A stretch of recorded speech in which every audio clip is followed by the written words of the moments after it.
This podcast is sponsored by nobody. Hey babies, this is Lar Park Lincoln, Tina from Friday the 13th, Part 7, The New Blood. And you're listening to Tommy Throwback Kovac on Splat from the Past. Hey Bad News Crews, Tommy has a joke for you. Hey dudes, welcome to Splat from the Past, the only 80s themed horror and sci-fi show where things can get totally radical. Now today, I will be welcoming back my good friend Lar Park Lincoln for the 5th time, and we're going to talk a little bit more about Roseblood and 13 Fanboy. I saw them both, and I want to get into some details about those movies. Her and I have talked about them in little teeny tiny hints before, but now I want to talk a little bit more because I saw them. And she's going to be at the Full Moon Tattoo and Horror Festival next weekend, April 7th through the 9th in Nashville, Tennessee. So get your tickets if you can. And it's going to be a great conversation. I've talked to Lar 5 times. I never thought that would ever happen. I just adore her. She is so awesome, so funny, so talented. And it's always great to talk to her.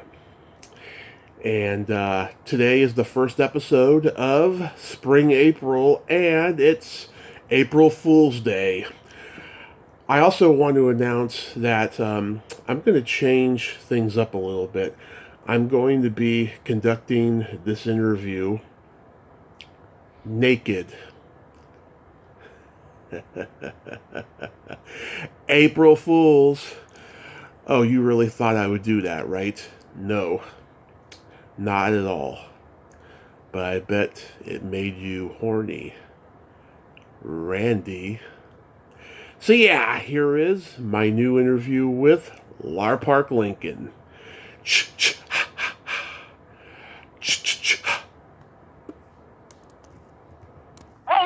Hey Lar, welcome back. Hi, how are you today? I am pretty good. It's April Fool's Day. It is, but we're actually having a conversation, and that's no joke. Absolutely. Absolutely. Yeah, things have been crazy since we talked last. I'm coming up on 1 year since I got diagnosed with type 2 diabetes. Oh my goodness. Yeah, my sister has that. But she was able to really get it under control, and now is doing fine. But it was a lot of years of trying to get there. Yeah, it's a climb. How are you dealing with it? It's been going pretty good. I've been very grateful about life since I've gotten it. I've lost about 40 plus pounds now because I've had no sugar, plenty of exercise, and I'm just going to keep going. I got my next doctor's appointment on Thursday to get my AC levels checked. Last time I went from 7.6 to 5.3, so let's see if it's gone higher. Right, so that's good. I mean, I don't have that particular issue, but everyone I know that does. I mean, my sister, it was such a monitoring, complicated daily life. You know? Yeah. How did you discover that you had it? I went for a standard checkup last April, and funny thing is, I was feeling kind of weird the last couple of months leading up to that. I would go through periods where I would go a while without eating, and I would just start to feel really groggy and weird, even more so than I ever had before. Oh, yeah. I guess so. Are you having to take insulin at this time, or no? No, I take metformin, and that's about it, because we caught it just in time before it got worse. Oh, good. Well, that's good to hear. My sister was pretty much able, after many years, to stop it. I mean, she's literally non-diabetic anymore. She's been on that drug, Ozempic, I think it's called, and they were just really able to reverse it so well. She doesn't even have to test all day anymore, and she was taking insulin all day long. Yeah, I'm so lucky because I hate needles, I'll tell you. Well, I love them. I love acupuncture. I love shots and needles, everything. It's piece of cake for me, so it's no bother. You go get an IV or you go get blood drawn or whatever. I'm fine with it.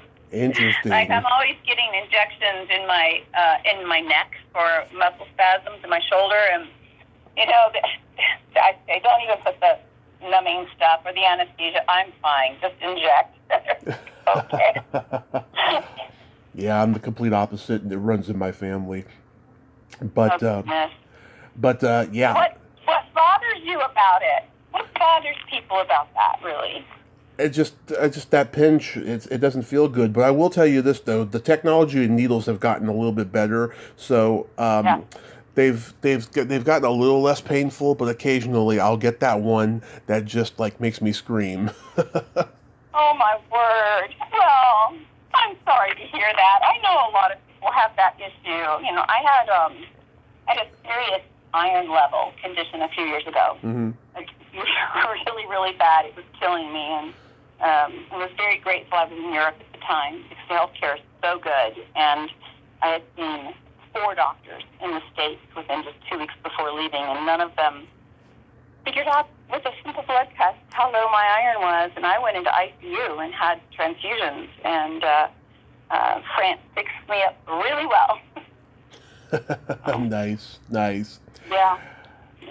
So about a year ago, I saw Roseblood on YouTube, and Oh. I'll tell you, I'm very critical of fan films, but I enjoyed this one because of the familiarity of you, Terry Kaiser, Kevin Spurtis, and Right. what was great about it was, I have to say, Lar, I was really impressed at how you took Tina to a new level of maturity and vulnerability, but maintained that lost little girl incidents that she had. And Thank you. yeah, so I'm curious, was there a lot of discussion with Peter Anthony over the way he wanted Tina to be in this? There actually was. Yeah, we did. He was the first script that I got was not really developed as much because he wasn't sure if I was coming on board or whatever. And so when we did work on it, and I said I really wanted to show her strength and her desperation having been put away for all the years, which we knew was going to happen, of course, and that we would still see what you're talking about. She would be hardened, but she would still have, the hope inside that she could defeat this monster, And he was a really cool director. What a neat guy. Have you interviewed him? Have you met him? No, I should, but I really did enjoy it. Because I didn't like that one fan film, Never Hike Alone. I thought it was too boring, but this was a pretty good one.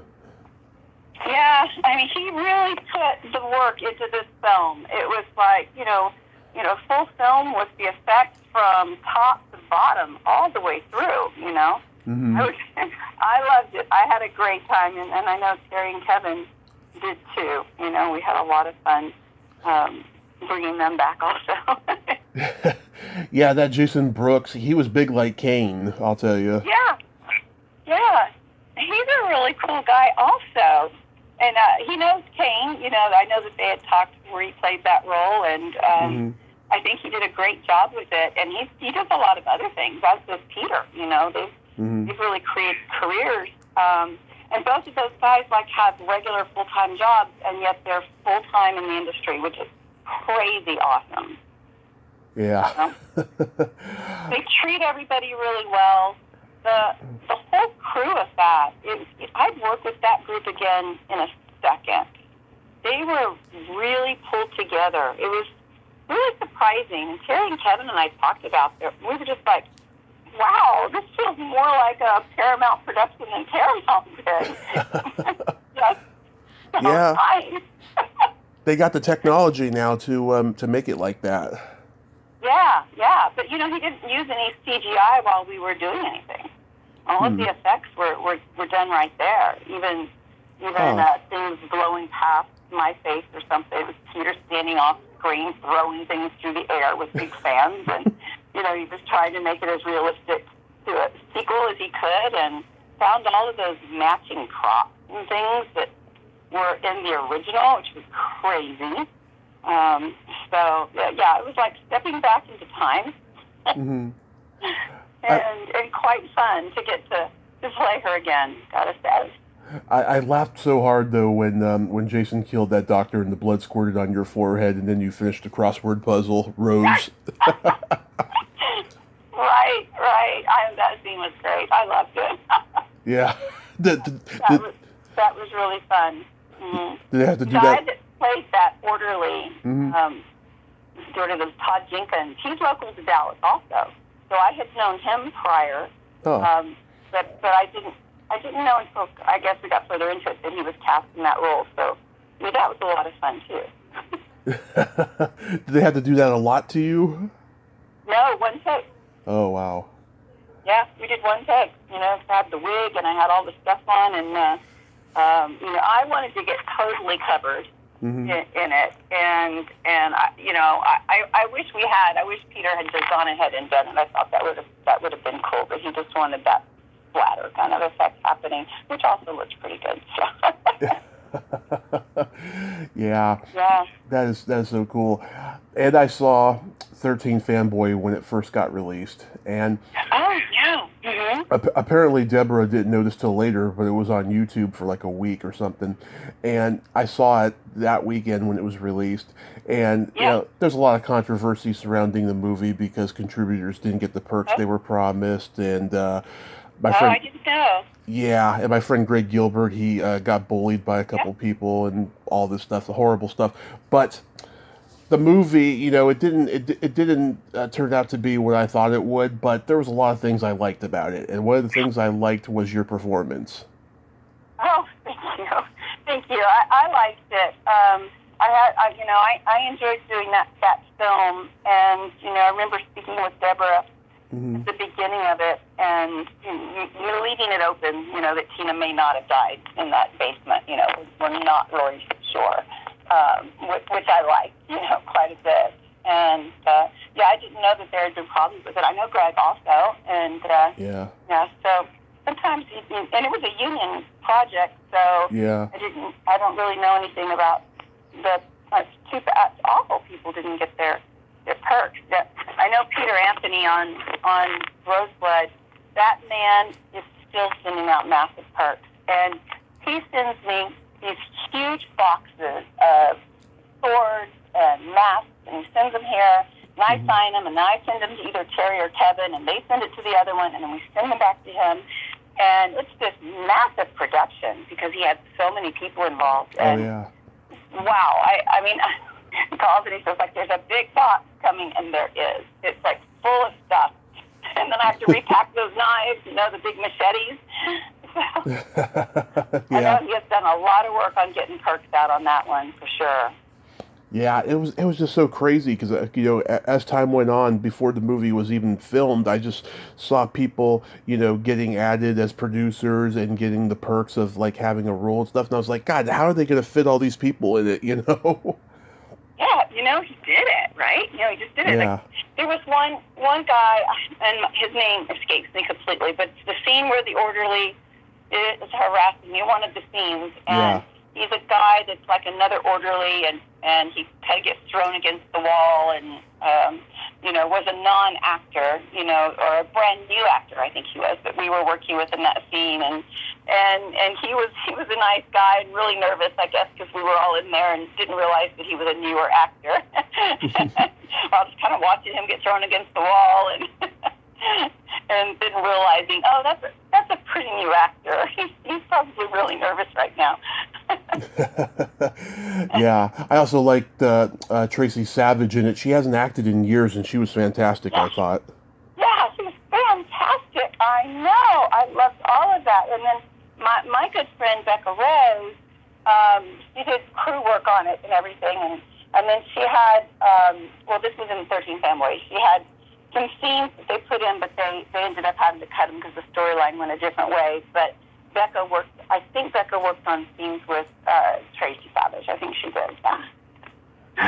Yeah, I hope I get her on here soon. I still haven't talked to her. But when the movie came out, I did have Deborah D. Wallace and Judy Aronson come on to promote. And I really liked my interview with Judy. She rarely ever does podcast interviews, but we talked for an hour late at night, and we just had a blast relating.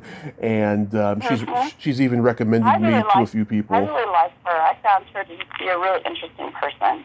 Yeah, and her birthday is the day after mine. When is that? My birthday's June 6th. She's June 7th. I'm in May. So. Yeah, my birthday's the same day as Robert England's. Oh, yeah. Yeah. Yeah, I heard Ron Sloan say on a podcast he and D had a sex scene that was cut, but it's on his IMDb. He is so full of it. He's so full of it. How ridiculous. He's so funny. Oh, my God. He is a funny guy. I really liked the storyline that Deborah did with being the grandmother and this grandchild and running through that field. I liked that whole storyline thread throughout. I liked that one. Yeah. And I really love, right now, I'm blanking on her name, the young girl that was the lead. Oh, yeah, I know who you're talking about. Yeah. Oh, my God. I do not have her name in my head. Like Kelsey. Yeah, she played Kelsey, or her name was Kelsey. So, yeah, something like that. Let me look it up here. Losing my brain, but she was fantastic, I thought. Yeah, she was on Greg's show, I think just before the movie was shot or something like that. Oh, Haley Greenbauer. That's right. Yeah. So, Haley Greenbauer, yep. Really good actress, I thought. Mm-hmm. Yeah, I'm kind of intrigued to see where Deborah's going to go next, whether it's a sequel or whatever movie she does next. But she climbed Mount Everest with this movie, but she pulled it off. It really did. I mean, the amount of work put into the film, not only being union and just dealing with union issues alone, but shooting it in, when we were shooting it in New Mexico, we were in this really remote area. Mm-hmm. It took us quite a while from the housing areas to get to the scenes that I did. It was out in the middle of nowhere. And to just really pull all that together, I thought was pretty phenomenal. And I found her to be a really good director, honestly. I really did enjoy working with her. Yeah. Yeah. You know what I was thinking would be great for another Friday the 13th sequel? That Alice, Ginny, Tommy Jarvis, and Tina are all cousins, and they reluctantly go to a family reunion at Camp Crystal Lake. And they are all unaware that they've been hit by Jason, but they are wondering why they're so fucked up. And then they get their answer when Jason shows up. And I just think that would be hilarious. Now, would we be our older version, or would we be the younger version? Older version. It was funny because on the set of Rosebud, they would list the other actors playing me, and at first it said young Tina, and then I'm like, what are you going to put, old Tina? No, let's revisit this. Let's call it the original Tina and the young Tina. Oh my God. Yeah, because I remember Tommy McLaughlin told me that he wanted to do a sequel where Jason meets Cheech and Chong because he loves Abbott and Costello Meet Frankenstein, you know? Oh my gosh, yeah. I would have to say that would not be on my list of Saturday night movies. Yeah, it's kind of like Richard Pryor in Superman 3.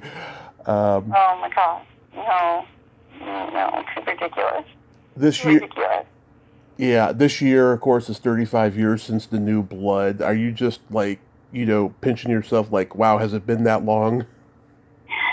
It's just so surreal, honestly, how it just keeps finding new audiences and entertaining people just having fun, right? It's really cool. And with such a good response to Rosebud within the entire community, of the whole horror community, just really loves the film and loves to follow up and felt that he stayed true to the characters and brought in the storylines. So getting to do that was really cool. It was just, super fun. And with Terry being there, and of course, I knew how we were bringing him back just in my mind, and so it was hard not to tell anyone the story, because they're like, how can he be in it? I'm like, you're just going to have to watch, Yeah. So, yeah, I it's very surreal that it still gathers audience today, to me. Yeah, it's amazing too how John Carl Buechler goes from doing makeup at Empire Pictures, which was a very low budget horror film studio, to doing a Friday the 13th movie for Paramount. And I've heard Kane say Buechler went to war for him to play Jason in that movie, because they had worked together on the low budget movies. Yeah, he did for me too. He did for me too. I mean, we went through even a couple of different versions of what the character of Tina was going to look like, and they had, we had dyed really dark brown hair and making her look really kind of punk and goth at the time, and John, they were just like, no, that's not right for her, And he did. He fought for everything through that movie, and I think he would have been proud of Rosebud. I think he would have gone, yeah. I think he would have liked the whole story. So the hair was very 80s. Yeah, right. Sure, yeah. And Peter had a picture of John in the wall of one of the rooms, in the decor in the background, which was cool. Right. Did I see you just did another movie with Terry? Well, actually, I did. We're not in the same scenes together. The working title's Bad Bitch, and I'm not the bitch. But it was just really fun, local independent film here, and I had some of my students had been reading for it, and one of my students, Marie Weatherall, got one of the leads, and she's just incredible. And I was casting director on Ghost Party, so I cast her in that. And she was doing that, and I got to read the script, and I'm like, this role is perfect for Terry. And one of the roles where he's like playing a kind of a sleazy kind of a town sheriff. And I called him up to see if he wanted to do it, and put him in contact with the director, and he flew in and did it, which was great. And I'm playing a librarian.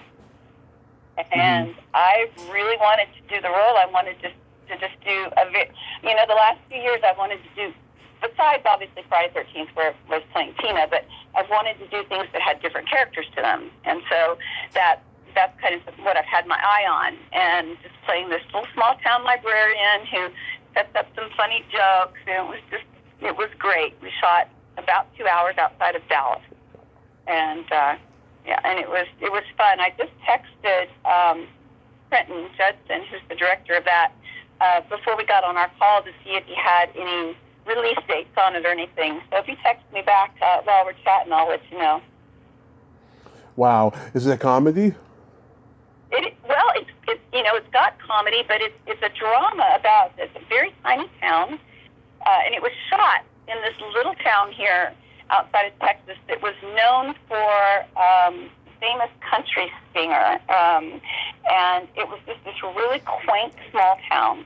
And the storyline is about this little gang of adult bullies that just kind of terrorize the town and harass people, and then it takes a dark turn when the lead and the girlfriend end up in a fight and a sexual assault. It takes this dark turn, and the town is able to get the bullies basically out of town. So, he just texted me. I'm going to click here and see if he knows when it's happening. Yeah. Let's see what he said. Okay. Yeah, I got to get He says spring of 24. And, he says spring of 24. He doesn't have any other information. And he's been writing another script with me in mind. So he's like trying to get it to me this next week, I think, which is very fun. Yeah, that's cool to be wanted by directors. So much of building relationships and, working professionalism on the set and getting things done. And, then people want to work with you and you want to work with them again too, Of course. Yeah, I hope I get Terry on here. He's getting older now, Yeah. Have you reached out to him? not for like 4 or 5 years now, because before I reached his assistant at the actors school that he teaches, Right. and I don't know, she just wasn't very friendly or very I don't know, eager to like connect us. So maybe I'll try again. Who knows? Yeah, I mean, I don't know. I don't have my computer in here, so I don't know if his contact information is on IMDb or not. Not sure. All of the actors I coach, I have them actually put their contact information on IMDb, so we can reach people and find people. But he might be interested. He's such a cool guy to sit down and talk with, and he has done so much work, and he has so many incredible stories. I know he shot after Roseblood. I know he shot another film with Peter Anthony. He did that, and then he just did this one that we did. So I mean, he is not slowing down. Yeah, he has not slowed down. So when I met smokes like crazy, and he just keeps going. When I met him 6 years ago at Musterpalooza, I just thought he was the sweetest guy I've ever met. Yeah, he really is. He's just a lot of fun to be around. Mm-hmm. Hard to be in a scene with him, man. He's a scene stealer for sure. He's just fabulous. Yes. He's so good at playing bad guys. So good at it. Yeah, so good at it. We just had a lot of fun with that scene, blocking it out and making it work. And Peter has sent me so many little mementos from the film, some different visual stills. He did a still photo for me with Terry and I on acrylic, really pretty. Mm-hmm. And all of my masks had just kind of gotten, I don't know, they've just kind of fallen off the shelf for different things. So he sent me a new mask and whatnot, which I was just thinking I needed to get some of those put back up. It's kind of a Saturday of cleaning and just picking up around the house, and I just noticed one mask that needs to go up. Diana Barrows is still trying to make time to come on the podcast. I talked to her the other day. She says hi. Yeah, she's lovely. I've enjoyed getting to spend some time with her too. Yeah. Yeah, her and I have had some really, really funny unrecorded conversations. She's a character. Yeah. Well, you literally contacted everyone. I mean, how many interviews did you say you've completed now? Today, 1,773. Crazy. It's an insane amount of work. Congratulations on that. That's awesome. Thank you. I'm considering stopping at 4,000 because 2,000 is just around the corner, and that's not realistic. 3,000 isn't an attractive official number, but 4,000 is, so we'll see. Oh my gosh, I cannot imagine getting to 4,000. It's insane. Yeah. That would just be awesome. Yeah, 6 years this May, and last year I tried to get you to come on to do a little conversation for my anniversary show, but you were still going through your health problems. By the way, how are you doing with that? I'm doing good. I think I had just had 2 surgeries at the time. Yeah. I had my neck, a plate, titanium plate put in my neck, and it's fantastic. Fantastic. It's a hard recovery, but I have full range of motion, and migraines are basically gone. It's just a whole different way of living. So I'm really grateful for that. I am. That was quite an undertaking. Did it leave you? Never do that again. Did it leave you with a nice scar? Not a big enough scar. It's so funny because the surgical nurse that did all of the actual suturing after the surgery, I was sitting there in the office getting checked, and she goes, and I did this, isn't it perfect? It's kind of in the fold of the neck, and you can't see it. I'm thinking, girl, I wanted a good scar right there. I earned it. But I couldn't tell her that. She worked so hard to make it not show up. Yeah, I have a scar from my car crash that starts in the middle of my torso and it ends a little bit past my belly button, but it's very attractive. Yeah, well, I'm full of scars too. I was at the airport with Jason that played Jason, and we were like, how many scars do you have? He has a lot of them too, and Peter Anthony has a lot of scars, so we were all kind of comparing. Yeah, doing the scene in Jaws where they're comparing scars. Right. Mine are more covered up, so I couldn't really show as many, but yeah. Speaking of comedy, I saw this demo reel of yours where you were playing a cougar. Oh, yeah, that was fun. Yeah. What was that? What was that? Yeah. Just wanted to play that character, just, putting some new stuff out that's a little different, and yeah, that was super fun. And the company that did that is Relentless Filmwork, and I used them here at the studio for my actors, and we just finished, 2 weeks ago, we shot 20 demos in 3.5 days of the students, which was so fantastic and fun. And so I've worked with the guys that did that demo quite a bit. Really like them. Yeah. Yeah. 'Cause I was curious. Was that a movie or a streaming show or something? No, it was literally just a demo scene. Okay. Demo scene that I wanted to do. Yeah. I did a detective also. Uh-huh. Yeah, it made me laugh out loud because not only are you great at comedy, Lar, but I used to go to cougar parties because I like older women. Oh my goodness! Yeah, it was really fun. I had seen the series What If with Renee Zellweger, and I thought, let's just do a scene like that. That might be a lot of fun. Gotta stay sharp, and just to always, be doing some different characters, just doing some different roles and things, Like, I don't know if you and I chatted about Autumn Road or Ghost Party last time. A little bit, yeah. Yeah, so those were cool. Autumn Road, was a very bitter woman who had lost a child years before, and then Ghost Party was like a great auntie from the early 1900s. That was streaming on a platform called Broadway On Demand. It's shot like a play. It's a G-rated film, which is crazy good. To do a G-rated film, I'm excited about that. So it was on Broadway On Demand. I don't know if it's still there. I think it's probably streaming networks or something. I'm not really sure. Yeah, I gotta see that one too. But yeah, I think you should do more comedy. You are pretty funny. Thank you. Yeah. I might have to do that. You know who we should talk to are excuse me, I've got a little bit of a cold. Talk to Major and Cooper Dodson. Dodson boys.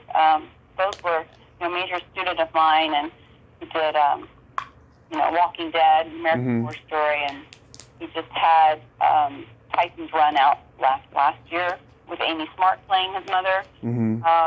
Yeah, and he also started Ghost Party with me. So that was pretty cool. But that'd be fun for you to connect with. Interesting, And then yeah. Marie Weatherall, who played in Ghost Party, she played another one of the ghosts, was also one of the bad bullies in Bad Fit. So. Interesting, yeah. I gotta tell you something funny. Last time we talked, you were telling me about that fan of yours that you're friends with up in Canada, John Wood. Yes, John. So he heard that interview and contacted me literally after I posted it, and friended me on Facebook and stuff and Twitter and all that. And he did to me exactly what I said in that podcast. That one thing I don't like about horror fans, they want to message me and talk to me about pop culture and stuff, and I just want to be left alone.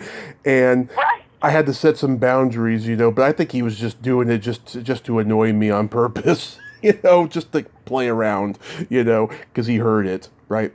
So Yeah. I mean, I don't think he's trying to annoy. He just will not. He's like, a dog with a bone. He just won't let it go. Yeah.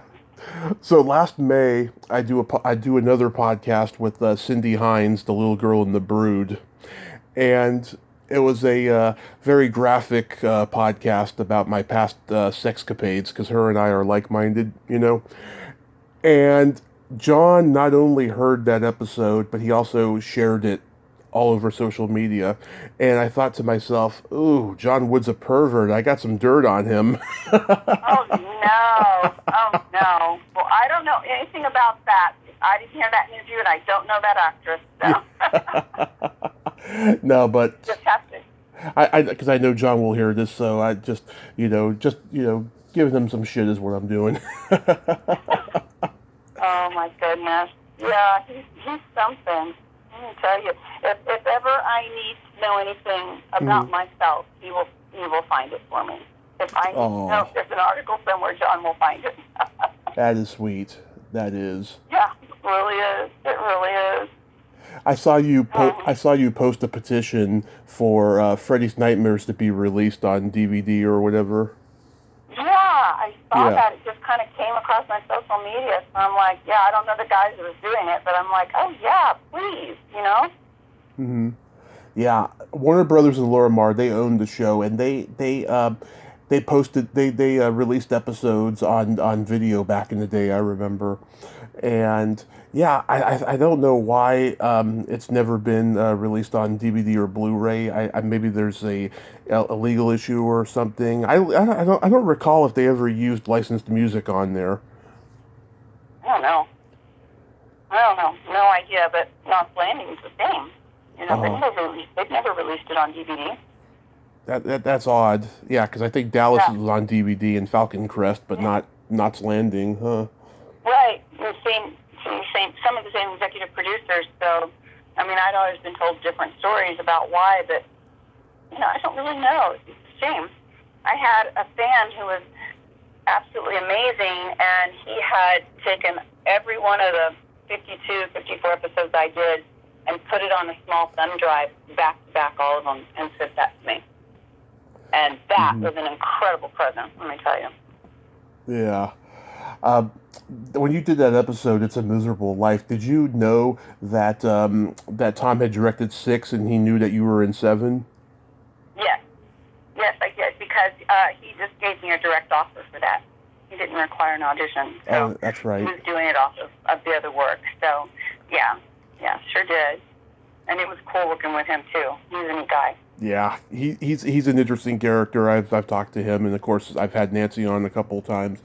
They're very interesting people. Yeah, 6 is my absolute favorite sequel because it's so funny. The humor is really good, and Alice Cooper does the music. I'm a huge Alice Cooper fan. Yeah. Well, Tommy has that band, the Splat, that he travels around with.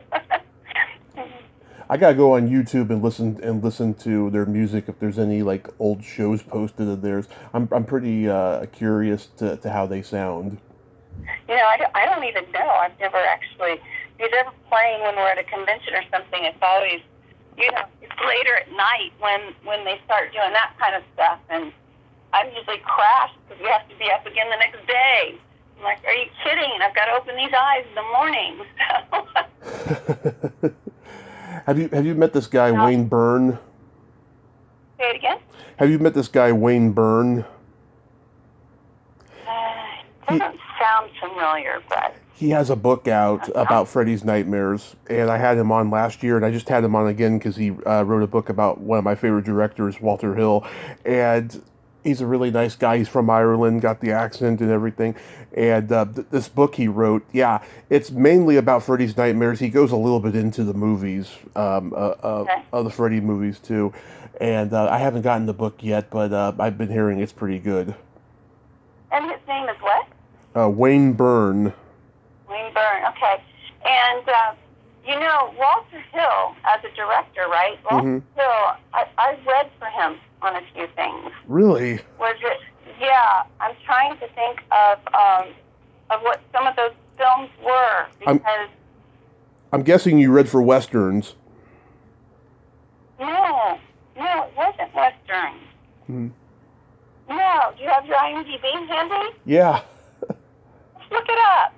That name, I know the name. Was it like the 90s, maybe? Yeah. Would have been an older film. Because It wasn't. I wonder if it was one with Sherry Lynn. No, it wasn't Finland Junction. Finland Junction. What was that? I don't know. Walter Hill. Yeah. I want to know some stuff he's done. Because in the 90s he did, Trespass, Wild Bill, Geronimo, Last Man Standing, a lot of stuff. Yeah. Yeah, the late 80s, of course, he did Red Heat with Arnold Schwarzenegger and Jim Belushi, and Johnny Handsome with Mickey Rourke. Yeah. Yeah, it wasn't one of those, but I remember very specifically auditioning and getting far along with some of that. I remember that name. I hope it wasn't Supernova. That was a horrible movie, and he had to change his name for that. Nope. Yeah, I was talking with some actors this last week because a couple of them had auditions. The scripts weren't reading really well, and I'm like, guys, you can't judge it by a draft of a script because it could change very much. It could get a whole lot better, or it could get a whole lot worse. I mean, we don't know, and we don't edit them and cut them together and put them together. So, pretty much we just have to love the art of the acting because the way the project turns out is so out of our control, right? Right. I mean, you lose your mind trying to guess what's going to make it, Oh yeah. I mean, the industry has said no and said bad things about certain scripts, and then those scripts end up being the most iconic films of all time. Yeah, It's a Wonderful Life. Oh, Back to the Future. Oh God, yeah. So many great stories about that movie. There was a monkey in one of the original scripts that Doc Brown had, and the head of Universal said no movie with a monkey has ever made a profit, so take that out. Which I think was a good thing, actually. Have they ever heard of Planet of the Apes? Yeah, I know. It's crazy. Yeah, I think those two movies Clint Eastwood made with the orangutan was brought up as an example, and they were like, "That's an orangutan. We don't want any chimps in this movie." Oh my gosh. Oh my goodness. Yeah. Oh my God, is Lucky Girl coming out soon? No, it's not. It is not. Completely stalled. Mm-hmm. It just had a year. It was just these years of the surgeries. That's what I'm going to call it, the years of the surgeries. The brain dead years of the surgeries. Yep, that's it. They've turned a corner, so maybe I can put myself back into it. Oh God, because I've known about it since I've known you, and I've been looking forward to it. So. Yeah, me too. And it's and there's a whole pile of it here. Mm-hmm. I'm the worst when it comes to getting stuff completed and done like that. Just so crazy. But yeah, I would say I haven't touched it in 2 years, literally, except in my head. That doesn't work though. You have to get it out of your head. Well, what I do is when I write, I write everything in my head and then I put it down on paper. Yeah. Outline in your head. Yeah, and I've been working on my memoir the last few years, but I need to get back to it because I took a break because I wrote down some really emotionally hard stuff that I've never told anyone before, and I was crying a lot, and I was like, okay, I need to take a break, but now I'm kind of ready to get back into it. What's the name of it? Everything I Wanted for a While, and the reason it's called that is because it's partially, I'm a huge fan of the Bangles, and that's a song that they did, Everything I Wanted, and the chorus goes, everything I wanted for a while, and the reason why it's called that is because I'm a Gemini, which means I'm very superficial, and I'm all about instant gratification, and it runs in my family, and just about every story I tell is about times when I wanted something bad enough, I got it, and then I didn't want it because it wasn't what I expected to be, and it made me uncomfortable or uneasy or whatever it was. That's a lot of self-insight there. It's been my life for a long time, and I got so many stories in there regarding anything in life. and I had to, write them in my head. I had to put them down and outline them just to remember stuff, to refresh my memory. Because I'm getting to that point now where I'm going to be 40 in June, and I'm like starting to forget stuff, so I have to write everything down now. Yeah, been there a while. I understand. Yeah.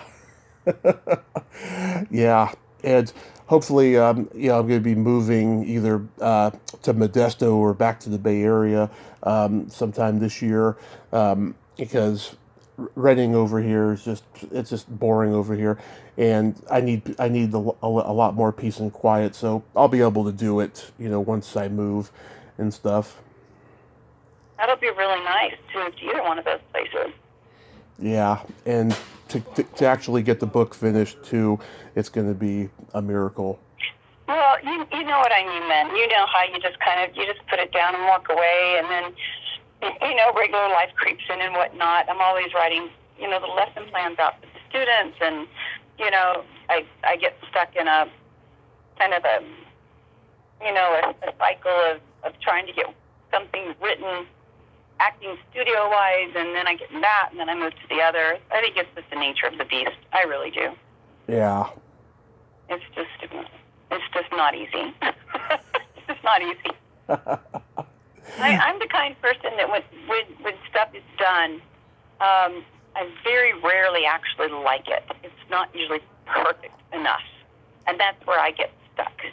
I get really stuck in that mindset that it's just not right, redo it.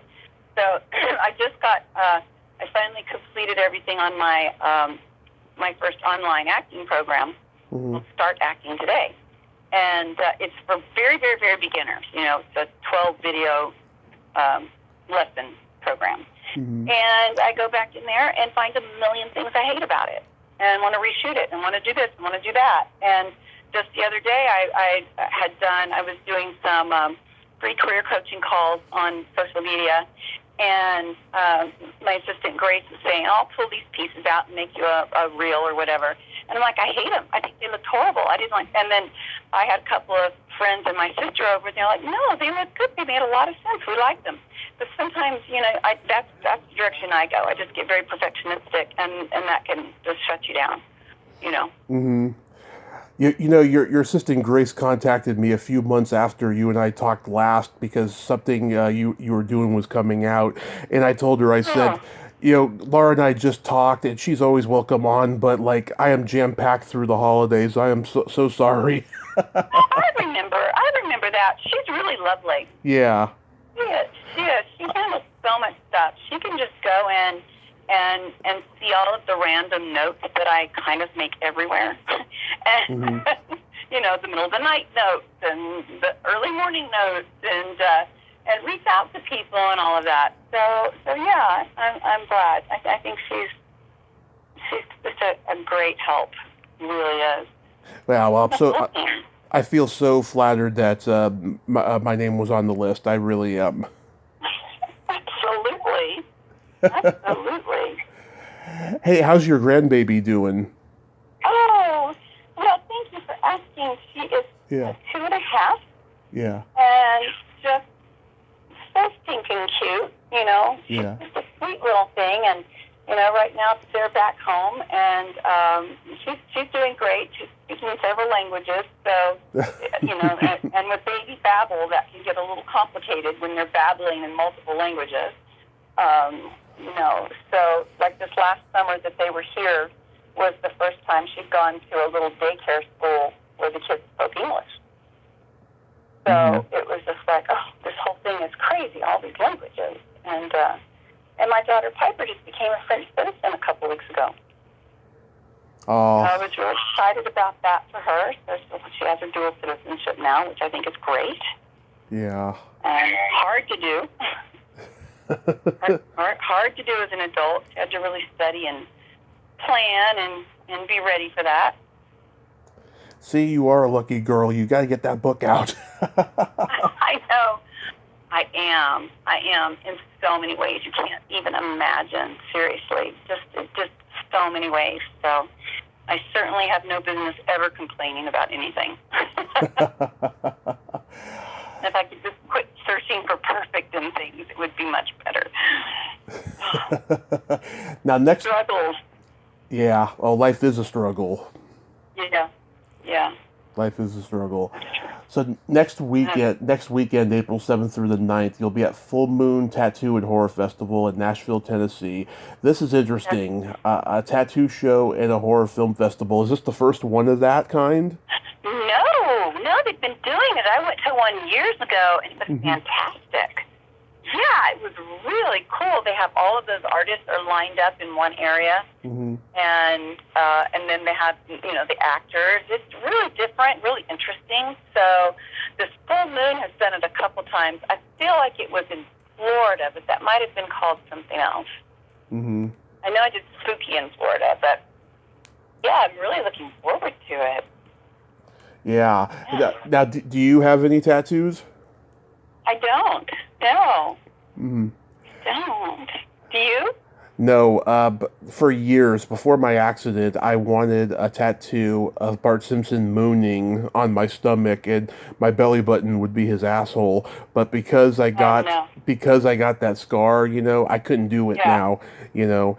And plus, I think the doctor said that my system couldn't handle the ink after the accident because of all the scar tissue and everything that I've been through. So no, I don't think I'll ever get a real tattoo. But I've had a lot of fake ones. Yeah, I like the pretty, really dainty script ones and things that a lot of the girls wear. And now they're so mainstream. A lot of my students have them on everywhere, and the auditions will just say, please show us if you have tattoos that are visible, or let us know if you do or you don't. And that would not have been the case even a decade ago. Yeah. And now it's very mainstream, and it's not looked down upon at all. My dad has had a tattoo in his arm since the 70s, and you can tell it's been there since the 70s because it's just blue-green. Now, they've gotten darker, and stuff. I don't like those Rorschach tattoos. I think that they're ugly. Do you? Yeah. Yeah. I like them when they have, like for the girls, just the really dainty, pretty colors. I don't like it when the tattoos get that really green look. Yeah. I think that's just they're old and they oxidize or something, and they just get a really weird color. I don't like that. Yeah. I had a girlfriend that got her eyebrows done back in the late 90s, and it was awful. I mean, it literally turned a greenish color, and she had to go in and do this whole process to fix it. It was a lot of work, yeah. I don't think they do them like that anymore. No. And you don't like needles, so it's probably not a thing for you. Yeah. You'd have to knock me out to get me a tattoo. That really takes away from the bad boy aspect. Yeah, I'm a man. I can handle it. Shoot, I had a crown put on my tooth this last week, and I told her not to even bother with the shot. I'm fine. I'm okay. I'm a tough Girl Scout cookie. Oh yes, I know that about you, and you're so sweet at the same time. You have this wonderful balance. Balance or craze? I don't know. Well, life is about balance, I mean, everyone's got parents that are like borderline crazy, but yet they're still good people, Right. I mean, people just are. We are flawed beings. Very flawed human beings, absolutely. What a great lineup. This festival is going to be, Kane will be there, Danny Hassel, Dee Wallace, Nick Castle. I got to meet him someday. That guy's a legend. A lot of great people. I was looking at it, and it looks like Dee and I are the only girls. Did they add any more girls? Let me look here, because I wrote a bunch of names down here. But yeah, oh my God, that's crazy. Yeah, so you're going to be signing the whole weekend? Are you going to do any panels? Yep. They haven't told me about any yet, but sometimes they, tell us when we get there, right? But it's a Friday, Saturday, Sunday, full deal. I'd like to get out and tour the city a little bit, but it's just pretty much impossible. That would be really nice to do, though. Yeah. And when I saw the name Full Moon, I was thinking about Charlie Band's Full Moon, which was formerly Empire, when I thought about that. Right, right. I'm pretty sure that this con has been around a while. I feel like I know the people that are doing it. Yeah, pretty sure I do. One of the guys that's part of the sponsorship of me going on this one, his name is Tony, and his company is TNT, and he has a huge vendor store that he sets up there with all of these massive autographed posters of everything, every show, everything, and they're all glass and framed and autographed. Like, you can't imagine the work that he does putting up this. It's a massive store. It's usually like 2 little rooms put together. Mm-hmm. And recently he gave me the Psycho poster signed. It was pretty cool. I think I've got. He even did it with these beautiful colors, kind of the Tiffany green. Let me see which one this one's got. I got a couple of them in here.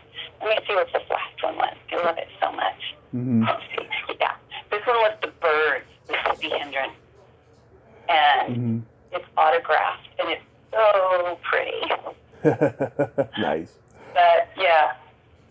He gave it to me right at the end, too, and I had to carry it home under my arm because I couldn't pack it, and it's all glass and wood frame, and I'm like, Tony, don't give it to me like that again. Ship it, please. You're right. It's just you and Dee, and the kid from The Shining will be there. William Catt. Oh. I've met him. Great guy. He looked like my dad looked like him when I was a kid. With the curly hair? Yeah, when I met him, I showed him a picture of my dad back in the day, and he was like, wow, I could be your uncle. Oh, my gosh, that's so funny. Well, I'll have fun if I get to visit with him, chatting up a little bit about House 1 and 2. Yeah. Oh, I talked to Ethan at the end of 21, and he said a lot of lovely things about you, and he said, he's never been a big fan of the movie. He didn't think he did a good job with it. It was a big undertaking for sure, and I think it was his first film. I feel like it was his first. As a director, it was, yeah. Yeah, that's always hard. That's always a huge undertaking. Yeah, I got to visit with Jonathan Stark. Oh yeah. A few conventions ago, and I had not seen him since, and that was so lovely. And I have not seen R.A. Gross since then, and I would love to visit with R.A. again. I love R.A., yeah. Jonathan, I talked to him once too. He's an interesting guy. Yeah. Producing mostly now, I think he said. Yeah, and he's an Emmy Award-winning writer. Him and Tracy Newman, who I've also interviewed, they both won the Emmy for Ellen DeGeneres Coming Out of the Closet episode of her show. Oh, wow. Well, yeah. Kevin is a multi-Emmy Award winner now. Yes. Yeah, absolutely fantastic. His series is beautiful. I don't know if you've seen it. It's called After Forever. I haven't seen it. It's really quite phenomenal. It's a web series, so you can find it online. So he's won basically every award you could win for something for that series. So, yeah, there's a lot of horror movie actors have been soap opera actors. Like there's that one girl, she was in Evil Dead 2, and she's been a soap opera actress forever. I can't think of her name offhand right now, but and then there's Barbara Crampton. She started on Days of Our Lives, and she did The Young and the Restless. I don't know Barbara, but everything I've seen about her, she looks like she's just got the warmest personality and looks like she'd be really nice to talk to. She is. It's funny, I've told this story before, but I have to tell it 100 times. It's so heartwarming. When I was homeless and drinking, there was Christmas, I'm staying at this place, and I'm watching Reanimator, and I had heard before that Barbara was living in San Francisco at the time, and I thought, God, wouldn't it be so cool to know Barbara Crampton? But that's never going to happen. I'm going to wind up dead soon because of the lifestyle that I was living. And my accident happens a month later, and then 2 years and almost a week to the, or yeah, 2 years and 2 weeks to the day of when I said I was going to die soon. I am at the Alamo Draft House in San Francisco, hanging out with Barbara, having a drink, and going to see the movie that she was doing at that she had out at the time, Beyond the Gates, which is a great movie. And Wow. it's just a great example of, never give up.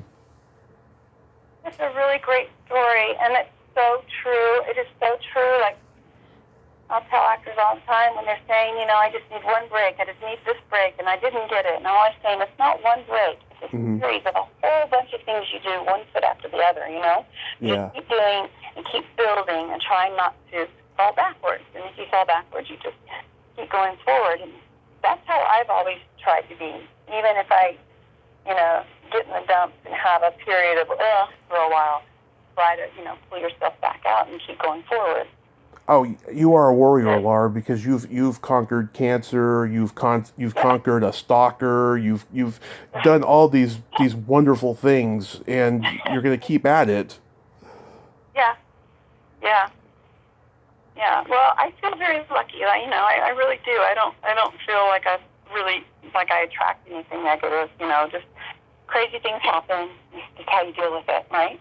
Everything. You dealt with it. How long did it take for you to go from that point in your life to getting all cleaned out and leading a different life? How long did all that take? It took 2.5, 3 years. Wow. That's a long time to be basically ill and dealing with it and feeling sick, I'm sure, and everything else that went with it. If you had told me then that, I was going to be here 5 times talking to you, I would have laughed in your face, I'll tell you, because it was that bad. I was just like giving up by that point, and I was only 31 years old. It's just, the power of, of psychology and alcoholism and, karma, just, it can be really daunting at times. And what was it that made you start figuring out that you wanted to do all of this interviewing and creating this whole massive dynasty that you've created? What made you do this? When I was in the hospital, after I'd woken up from that 30-day coma, and I started, my mom brought me my laptop, and because I was bored. We only had like 10 channels on the TV in the hospital. Yeah. I started listening to WTF with Mark Maron, and I still listen to it every day, every week to this day.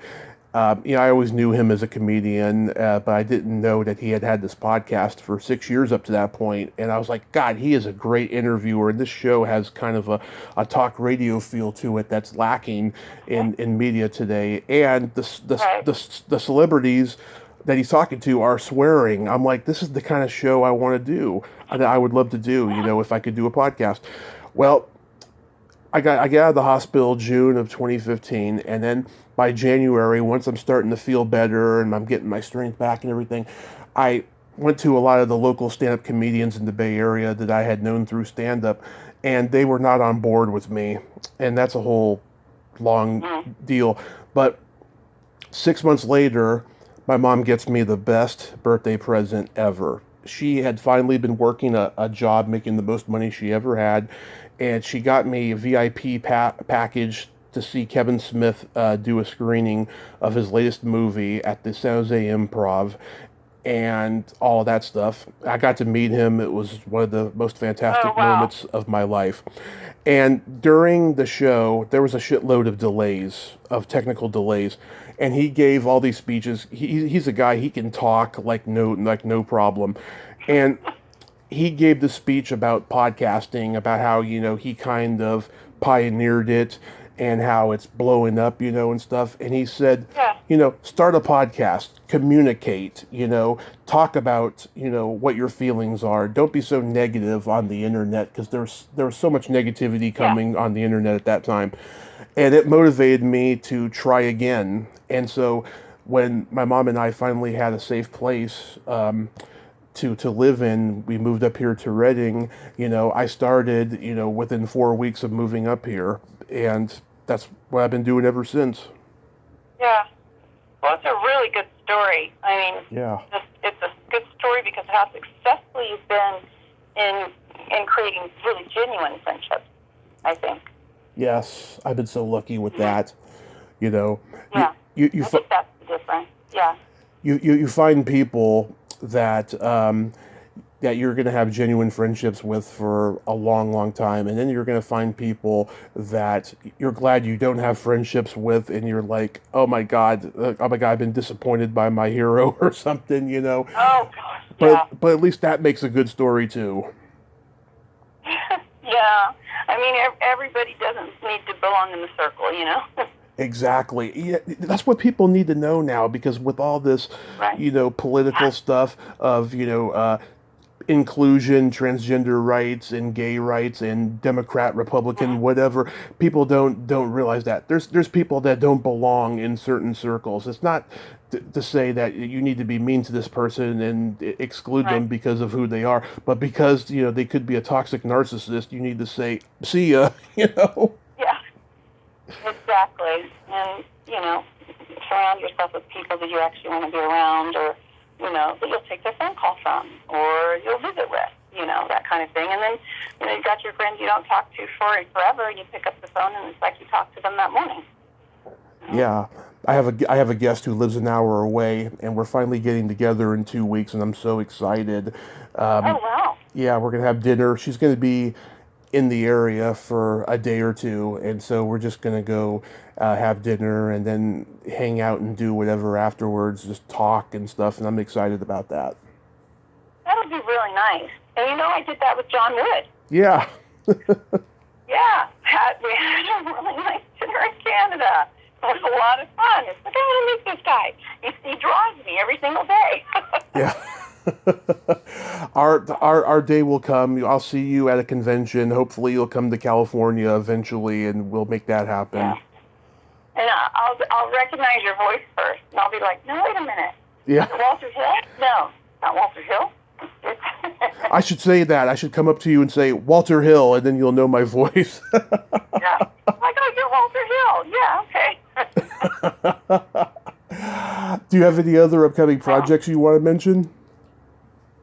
Oh, gosh, haven't we gone through everything in my entire life, I think? Yeah.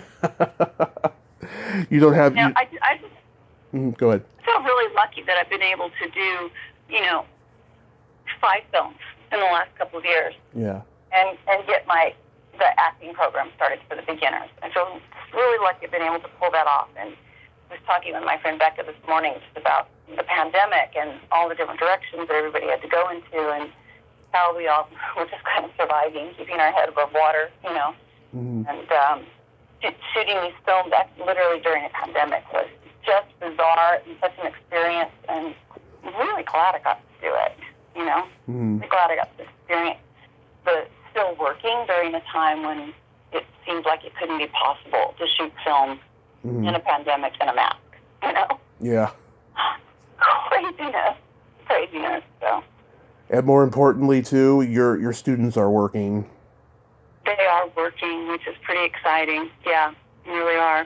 I had 2 guys this last week that have only been with me. One's only taken 3 lessons, and he took 2 roles, and one's been with me less than 3 months, and he took 2 larger roles. So I was really, really proud of them.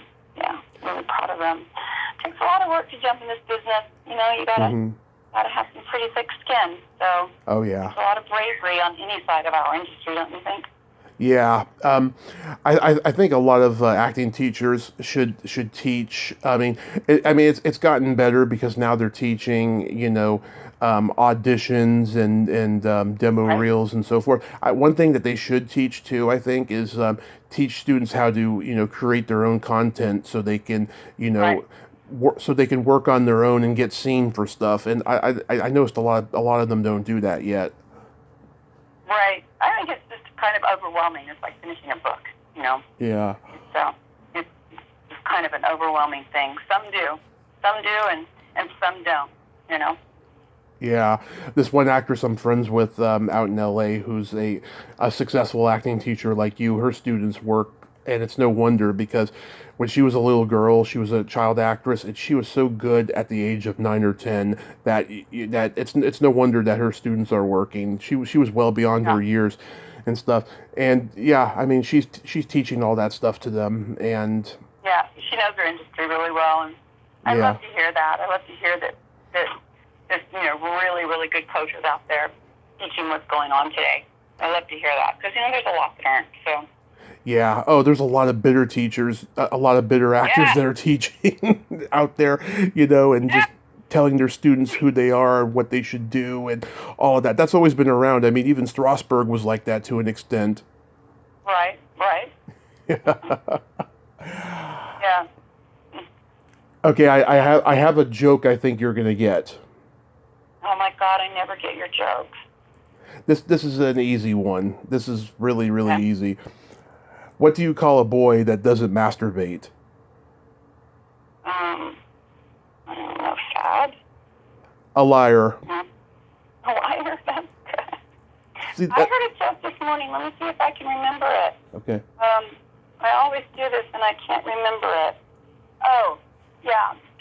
What is the skin on the end of a penis called?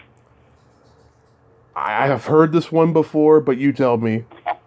A man. Yes, that's it. Yay. I had one and I remembered it. Woohoo! Yeah. Million points for me.